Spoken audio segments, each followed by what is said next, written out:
कि अगर कहीं इस तरह से बामसेफ का कार्यक्रम चलता रहा तो आने वाले कल में एससी, एसटी, ओबीसी और माइनॉरिटी के लोग जग गए तो आने वाले में हमारा चूल्हा उखड़ जाएगा। वो इसके डरे हुए ब्राह्मणों ने और आरएसएस और भाजपा के लोगों ने ये काम करवाया है कि उस उड़ीसा में बामसेफ का कार्यक्रम रद्द किया है, लेकिन हम लोग मानने वाले नहीं है।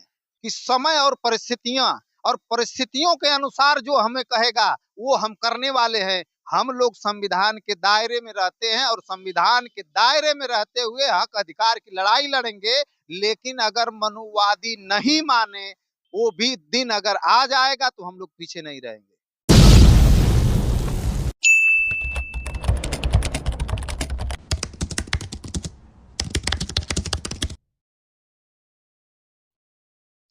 नमस्कार, जोहार, जय मूलवासी। मैं हूं विनोद कुमार देव। आप देख रहे हैं voice Republica, the voice of real representation. साथियों, हमारे साथ हैं माननीय दीपांकर जी, जिला अध्यक्ष बहुजन मुक्ति पार्टी। और आपको मालूम होगा कि बामसेफ का राष्ट्रीय अधिवेशन जो कटक उड़ीसा में होने वाला था उसको रद्द कर दिया गया है। किस लिए रद्द किया गया है और क्या कुछ उसके एवज में बामसेफ के लोग और उसके समर्थक विंग्स लोग करने वाले हैं, तो हम सारी जानकारी आपसे लेना चाहेंगे। सर, स्वागत है आपका हमारे चैनल पे। बहुत बहुत धन्यवाद सर, आपको और आपके चैनल को, जो आपने हमें इस चैनल पे समय दिया। क्यों रद्द किया गया सर? बामसेफ का जो राष्ट्रीय अधिवेशन तो हर साल एक परंपरा रही है, हर साल होता रहा है, तो रद्द क्यों किया गया?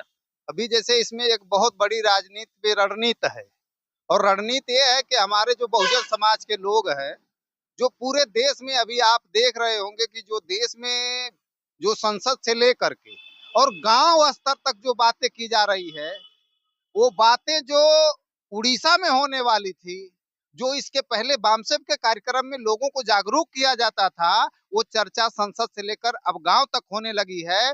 इसलिए मनुवादी लोग घबराए गए हैं कि अगर कहीं इस तरह से बामसेफ का कार्यक्रम चलता रहा तो आने वाले कल में एससी, एसटी, ओबीसी और माइनॉरिटी के लोग जग गए तो आने वाले में हमारा चूल्हा उखड़ जाएगा। वो इसके डरे हुए ब्राह्मणों ने और आरएसएस और भाजपा के लोगों ने ये काम करवाया है कि उस उड़ीसा में बामसेफ का कार्यक्रम रद्द किया है, लेकिन हम लोग मानने वाले नहीं है।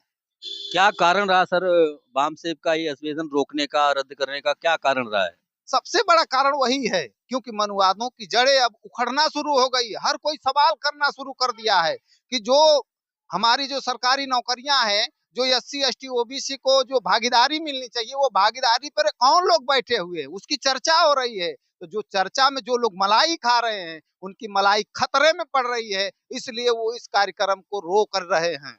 तो क्या कुछ अगला कार्यक्रम आपका है? किस तरीके से ऐसी स्थिति से निपटने का प्रयास संगठन करेगा? अभी जैसे उन लोगों ने ये कार्यक्रम रोका है, तो आने वाले कल में हम लोगों ने 22 फरवरी को आरएसएस को घेरने का काम नागपुर में जाकर करेंगे और उनको ये जवाब देना होगा कि उन्होंने हमारा कार्यक्रम क्यों रोका है। अगर जवाब नहीं देते हैं तो उनके साथ फिर शासन प्रशासन की कार्रवाई की भी मांग हम करेंगे। तो क्या नागपुर कार्यालय आरएसएस का घेर करके आज भीमा कोरेगांव आज ही के दिन हुआ था, 1 जनवरी के दिन, तो क्या आप 22 फरवरी को वहाँ पे भीमा कोरेगांव करने वाले हैं?